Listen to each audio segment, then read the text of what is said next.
मेरे प्रिय बच्चों, आप सभी को सुबह सुबह का गुड मॉर्निंग। सभी बच्चों से मेरा यही निवेदन है कि जिस प्रकार आप पिछली कक्षा में पढ़ते आए हैं उसी प्रकार आप इस कक्षा को भी ध्यानपूर्वक पढ़ें, अर्थात इस क्लास को भी आप ध्यानपूर्वक पढ़ें। कल हमने आपको भाग 10 करा दिया है इतिहास का, जिसमें आपको कल भाग 10 करा दिया है इतिहास का, जिसमें गुप्त वंश के बारे में, श्रीगुप्त के बारे में बताया गया था। उसके बाद आज हम आपको इतिहास के पार्ट 11 अर्थात भाग 11 में गुप्त वंश के पतन के बाद उनके बाद कौन कौन से वंश भारत में आए उन सब के बारे में आज हम आपको बताना चाहेंगे। अर्थात अब गुप्त वंश के बाद पुष्यभूति वंश अर्थात वर्धन वंश के बारे में हम आपको जानकारी देना चाहेंगे। मेरे प्रिय बच्चों, जिस प्रकार आपने पिछली क्लासों को ध्यानपूर्वक पढ़ा है उसी प्रकार आप आज की क्लास को भी प्रतिदिन की भांति बहुत ध्यानपूर्वक पढ़िएगा। और जितने भी बच्चे मेरे लाइव चैनल से जुड़ते जा रहे हैं उन सभी को मेरी तरफ से सुबह का गुड मॉर्निंग। सभी बच्चों से इसी प्रकार पढ़ते रहने का अनुरोध है कि इसी प्रकार ध्यानपूर्वक पढ़ते रहिएगा और मेरा हौसला बढ़ाते रहिएगा। जो भी आपको समझ में ना आए मेरे कमेंट बॉक्स पर लिखिएगा और मेरे चैनल को सब्सक्राइब कीजिए, मेरे वीडियो को लाइक कीजिए और शेयर कीजिए। इसके बाद आज हम आपको बच्चों पढ़ाने जाएंगे पुष्यभूति वंश। पुष्यभूति वंश क्या था? आपको हमने कल गुप्त वंश तक के बारे में बता दिया था। आज हम बताएंगे आपको कि गुप्त वंश के पतन के बाद जिन नए राजवंशों का उदय हुआ भारत में, वे राजवंश इस प्रकार थे। कैसे थे? इस प्रकार थे, यानी गुप्त वंश। कल हमने आपको गुप्त वंश के बारे में बताया था। अब गुप्त वंश के पतन के बाद, जब गुप्त वंश का पतन हो जाता है उसके बाद भारत में और भी नए नए राजवंश आते हैं। जो कि नए राजवंश आए हैं वो इस प्रकार हैं, जैसे मैत्रक। कौन सा? गुप्त वंश के बाद आपका आया मैत्रक। कौन सा आया? मैत्रक आया। मैत्रक के बाद मौखरी आया। मौखरी के बाद पुष्यभूति आया। पुष्यभूति के बाद परवर्ती गुप्त आया और अंत में गौड़ आया। यानी ये प्रमुख थे क्या? राजवंश। गुप्त वंश के बाद कौन सा? मैत्रक, मौखरी, पुष्यभूति, परावर्ती गुप्त और गौड़ प्रमुख थे, जिनमें पुष्यभूति वंश के शासकों ने सबसे विशाल साम्राज्य स्थापित किया था। कौन से वंश ने? यानी इन पांचों वंशों में से मैत्रक, मौखरी, पुष्यभूति और परवर्ती और गौड़, इन पांचों राजवंशों में सबसे ज्यादा शक्तिशाली या सबसे विशाल साम्राज्य स्थापित करने वाला राजवंश पुष्यभूति था। ठीक, तो कौन सा वंश था? अगर पूछा जाए कि इन 5 राजवंशों में सबसे विशाल साम्राज्य किसका था, तो आप क्या कहोगे? पुष्यभूति वंश का। पुष्यभूति वंश के संस्थापक थे पुष्यभूति ही थे। कौन थे? पुष्यभूति वंश के संस्थापक पुष्यभूषी ही थे। कौन थे? पुष्य वंश के संस्थापक पुष्यभूति ही थे। इनकी राजधानी थानेश्वर थी, जो कि वर्तमान में हरियाणा के कुरुक्षेत्र के निकट थानेश्वर पड़ता है, वहां पर थी। इनकी जो राजधानी थी, पुष्यभूति वंश के जो संस्थापक थे पुष्यभूति, ठीक है, इनकी जो राजधानी थी वो कहाँ थी? थानेश्वर थी। कहाँ थी? थानेश्वर। ठीक, इनकी जो राजधानी थानेश्वर थी, जो वर्तमान में हरियाणा राज्य के कुरुक्षेत्र के निकट थानेश्वर में थी। इस वंश का सबसे प्रतापी राजा कौन हुआ? प्रभाकर वर्धन था। इस वंश का संस्थापक था कौन? पुष्यभूति। अगर आपसे पूछा जाए कि इस वंश का अर्थात पुष्यभूति वंश का सबसे प्रतापी राजा कौन था, तब आप कहेंगे कि पुष्यभूति वंश का सबसे प्रतापी राजा कौन था? प्रभाकर वर्धन था। इसकी पत्नी यशोमती, प्रभाकर वर्धन की पत्नी का नाम था यशोमती। यशोमती से 2 पुत्र राजवर्धन और हर्षवर्धन तथा एक कन्या राजश्री उत्पन्न हुई। कौन हुई? 2 पुत्र राजवर्धन और हर्षवर्धन तथा एक कन्या राजश्री उत्पन्न हुई। राजश्री का विवाह कन्नौज के मौखरी राजा, जो कन्नौज के मौखरी राजा गृहवर्मा थे, उनके साथ हुआ। यानी उनकी जो पुत्री थी राजश्री, प्रभाकर वर्धन की जो पुत्री थी राजश्री, उनका विवाह कन्नौज के मौखरी राजा गृहवर्मा के साथ हुआ। मालवा के शासक देवगुप्त ने गृहवर्मा की हत्या कर दी। यानी जो आपके मालवा के शासक थे, मालवा के जो शासक थे कौन?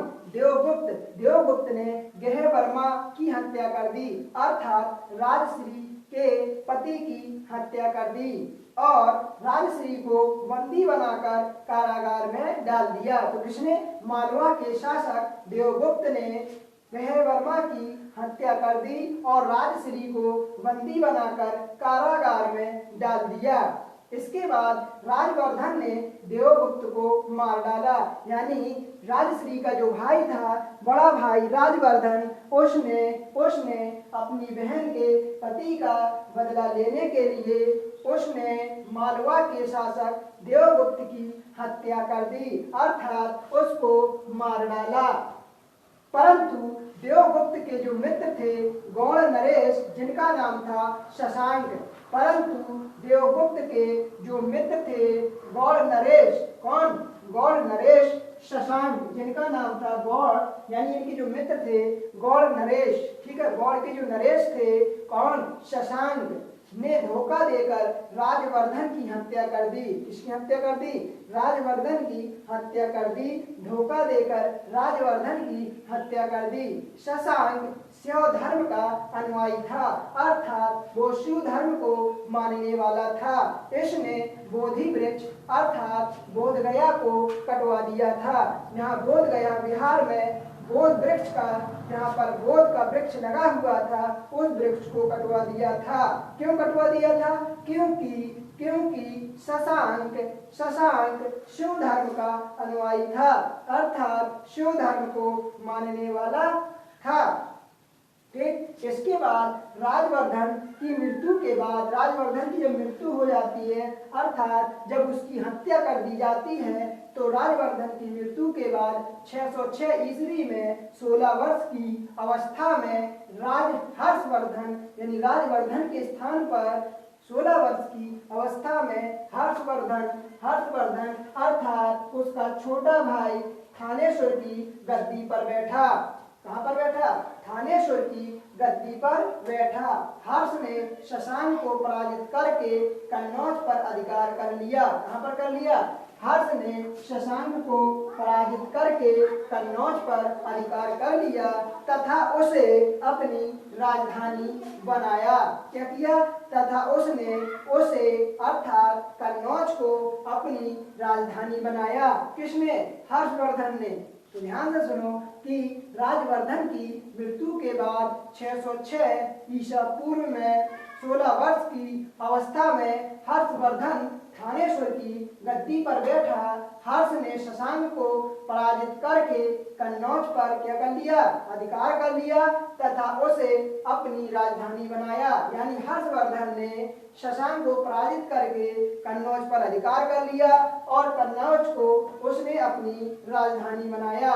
इसके बाद हर्ष और पुलिकेशन जो द्वितीय था, हर्ष और पुलिकेशन द्वितीय के बीच नर्मदा नदी के तट पर युद्ध हुआ। क्या हुआ? युद्ध हुआ। किसके बीच? हर्ष और पुलिकेशन द्वितीय के बीच नर्मदा नदी के तट पर। पूछा जा सकता है कि हर्ष और पुलिकेशन द्वितीय का युद्ध किस नदी के तट पर हुआ था? तो मेरे प्रिय बच्चों, आप कहोगे कि हर्ष और पुलिकेशन द्वितीय के बीच नर्मदा नदी के तट पर युद्ध हुआ, जिसमें हर्ष की पराजय हुई। किसकी पराजय हुई? हर्ष की पराजय हुई। यानी हर्ष और पुलिकेशन द्वितीय के बीच कहाँ पर युद्ध हुआ था? नर्मदा नदी के तट पर युद्ध हुआ था, जिसमें हर्ष की क्या हुई? पराजय हुई, अर्थात हर्षवर्धन हार गया। उस युद्ध में नर्मदा नदी के तट पर जो युद्ध हुआ था हर्ष और पुलिकेशन द्वितीय, क्योंकि पुलिकेशन द्वितीय भी बहुत शक्तिशाली प्रतापी राजा था और उससे हर्ष को पराजय का सामना करना पड़ा। इसके बाद ये सबसे ज्यादा प्रश्न पूछा जाता है, मेरे प्रिय बच्चों ध्यान से सुनो, ये वाला प्रश्न सबसे ज्यादा पूछा जाता है जो कि अभी आपका आरओ की परीक्षा में पूछा गया था, सहायक समीक्षा अधिकारी में भी पूछा गया था कि चीनी यात्री हेन सांग किसके शासनकाल में भारत आया था। प्रश्न पूछा गया था आरओ की परीक्षा में, अर्थात समीक्षा अधिकारी की परीक्षा में पूछा गया था कि चीनी अधिकारी यानी चीनी यात्री किसके शासनकाल में भारत आया था। तो आपको कहना है कि चीनी यात्री हेन सांग हर्षवर्धन के शासनकाल में भारत आया था। ठीक, तो ये ध्यान रखना है, अगर कोई पूछे कि जो चीनी यात्री हेन सांग था वो किसके शासनकाल में भारत आया था, तो आप कहोगे कि हर्षवर्धन के शासनकाल में भारत आया था, हर्षवर्धन के शासनकाल में भारत आया था। इसके बाद ये भी प्रश्न बहुत पूछा जाता है, ये भी ध्यान रखना है मेरे प्रिय बच्चों, इसको भी ध्यान रखना है कि बाणभट्ट हर्ष के दरबारी कवि थे, उन्होंने हर्षचरित एवं कादम्बरी की रचना की। ये पूछा जाता है कि हर्षचरित और कादम्बरी के लेखक कौन हैं, तो आप कहेंगे कि हर्षचरित और कादम्बरी के लेखक बाणभट्ट हैं। अब आपसे पूछा जाएगा कि हर्षचरित के लेखक कौन हैं, तो बाणभट्ट ऑप्शन में दिया जाएगा और हर्षवर्धन दिया जाएगा। तो कई लोग हर्षचरित देखकर हर्षवर्धन पर टिक मार देते हैं, जो कि गलत है। हर्षचरित हर्षवर्धन की रचना नहीं है, बल्कि हर्षचरित बाणभट्ट की रचना है और बाणभट्ट ने हर्षचरित के अलावा कादम्बरी की भी रचना की है। यानी बाणभट्ट ने दो ग्रंथों की रचना की है, एक तो हर्षचरित की, दूसरी कादम्बरी की। तो ये भी पूछा गया है कई परीक्षाओं में। इसके बाद ये भी प्रश्न पूछा गया है, इसको भी ध्यान रखें। जो तीसरे नंबर का जिस पे मैं इंपॉर्टेंट लगाता जा रहा हूँ उसको आपको ध्यान से देखना है कि जो प्रियदर्शिका है और रत्नावली है तथा नागानंद नामक तीन संस्कृत नामक ग्रंथ हैं। यानी ये जो तीनों ग्रंथ हैं, प्रियदर्शिका, रत्नावली और नागानंद, ये जो तीनों ही ग्रंथ हैं वो संस्कृत भाषा में लिखे गए थे। यानी प्रियदर्शिका, रत्नावली तथा नागानंद नामक तीन संस्कृत नाटक ग्रंथों की रचना हर्ष ने की थी। इनकी भी रचना किसने की थी? इनकी रचना हर्ष ने की थी। लेकिन कहा जाता है कि धावक नामक कवि ने, एक धावक नाम के कवि थे, इनके दरबार में बाणभट्ट के अलावा इनके दरबारी कवि एक धावक भी थे, जो उनके बारे में कहा जाता है कि धावक नामक कवि ने हर्ष से पुरस्कार लेकर उसके नाम से तीनों नाटक लिख दिए थे। किसने? धावक ने। किसने? धावक ने तीनों नाटक लिख दिए थे। कौन कौन से? प्रियदर्शिका, रत्नावली और नागानंद। ठीक, जबकि कहा जाता है, अगर ऑप्शन में आ जाए तो कहा जाता है, कहा जाने पर नहीं लगाना आपको टिक, अगर ऑप्शन में दिया जाए कि प्रियदर्शिका, रत्नावली और नागानंद नामक तीन संस्कृत नाटक ग्रंथों की रचना किसने की है, तब आपको टिक क्या करना है? केवल और केवल हर्ष ही टिक करना है, आपको धावक टिक नहीं करना है। ये तो कहा जाता है कि धावक ने हर्ष से पुरस्कार लेकर उन तीन ग्रंथों की रचना की थी। लेकिन अगर आपसे परीक्षा में पूछा जाता है कि प्रियदर्शिका, रत्नावली और नागानंद नामक तीन संस्कृत नाटक ग्रंथों की रचना किसने की थी, तब आपको केवल और केवल हर्ष पर टिक लगाना है, यानी हर्षवर्धन ने की थी। लेकिन कहा जाता है कि धावक, उनके जो धावक थे नामक कवि ने, ठीक है, जो धावक नाम के कवि थे, ऐसा कहा जाता है कि हर्ष से पुरस्कार लेकर उसके नाम से ये तीनों नाटक लिख दिए। इसके बाद आता है कि हर्ष को भारत का अंतिम हिंदू सम्राट कहा गया। ठीक, तो ये तीन आपको ध्यान देना है कि चीनी यात्री हेन सांग किसके शासनकाल में आया, तो हर्षवर्धन के शासनकाल में भारत आया। दूसरा ध्यान ये देना है कि बाणभट्ट और बाणभट्ट हर्ष के दरबारी कवि थे, उन्होंने हर्षचरित और कादम्बरी की रचना की है, ये याद रखना है। तीसरा आपको ये याद रखना है कि प्रियदर्श का रत्नावली तथा नागानंद नामक 3 संस्कृत नाटक ग्रंथों की रचना हर्ष ने की थी। ठीक है, तो कहा जाता है कि धावक नामक कवि ने हर्ष से पुरस्कार लेकर उसके नाम से ये तीनों नाटक लिख दिए। अब इसके बाद आपका आता है कि हर्ष को भारत का अंतिम हिंदू सम्राट कहा जाता है, लेकिन वह ना तो कट्टर हिंदू था और ना ही सारे देश का शासक ही। ऐसा कहा गया है कि हर्ष, अगर आपसे पूछा जाए कि अंतिम हिंदू सम्राट किसे कहा गया है, तब आप कहेंगे कि अंतिम हिंदू सम्राट हर्षवर्धन को कहा गया है, यानी हर्ष को भारत का अंतिम हिंदू सम्राट कहा गया है। लेकिन वह कट्टर हिंदू कट्टर हिंदू था। वह ना तो कट्टर हिंदू था और ना ही सारे देश का शासक ही। इसके बाद एक नोट करके बात लिखी गई है कि हर्षचरित में प्रांतीय शासक के लिए प्रांत अर्थात जो राज्य हुआ करते थे उस समय शासक के लिए लोकपाल शब्द का प्रयोग किया गया।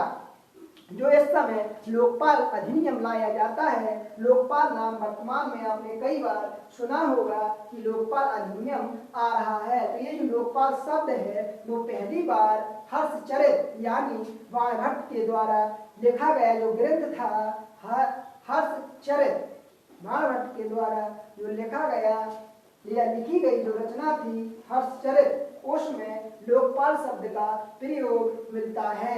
हर्ष के समय मथुरा, देखो जो हर्षवर्धन का जो शासनकाल था उस समय सूती वस्त्रों के निर्माण के लिए प्रसिद्ध था। कौन?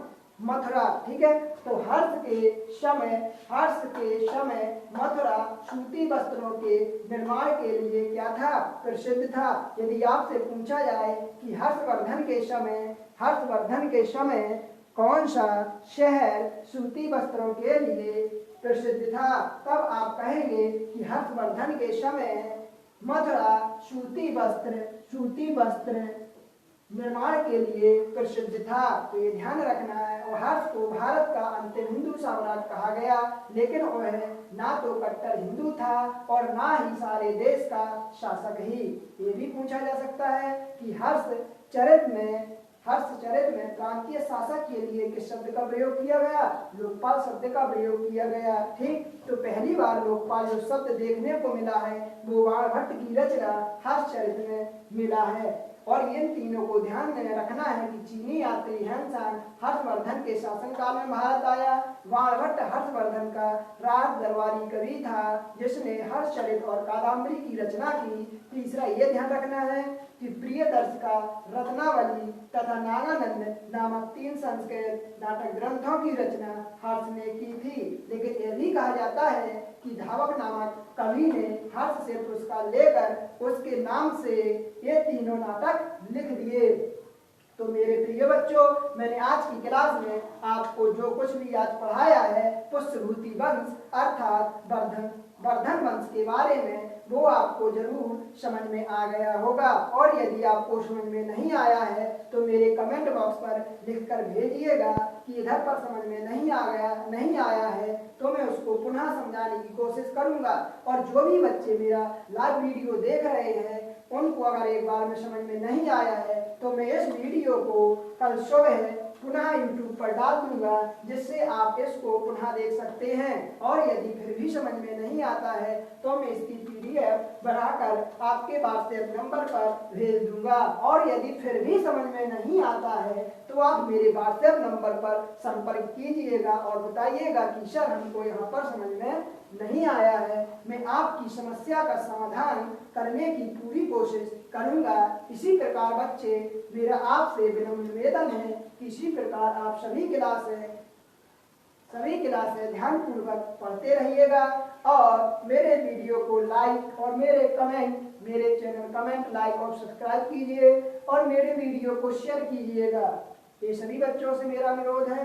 और इन सब के अलावा आप ध्यानपूर्वक क्लास पढ़ते रहिएगा। जो भी बच्चे लाइव वीडियो में अंत तक जुड़े रहे हैं उन सभी का बहुत बहुत धन्यवाद, और जो भी बच्चे बीच में छोड़ के चले गए किसी कारणवश उन सभी बच्चों को भी धन्यवाद। लेकिन आप इसी प्रकार पढ़ते रहिएगा, प्रतिदिन इसी प्रकार क्लास करते रहिएगा और मेरा हौसला बढ़ाते रहिएगा। मैं आपके भविष्य की, सभी बच्चों के भविष्य की, उज्जवल भविष्य की कामना करता हूं कि आप भी एक अच्छे बच्चों की तरह, अन्य बच्चों की भांति एक सफल और कुशल बच्चे बने।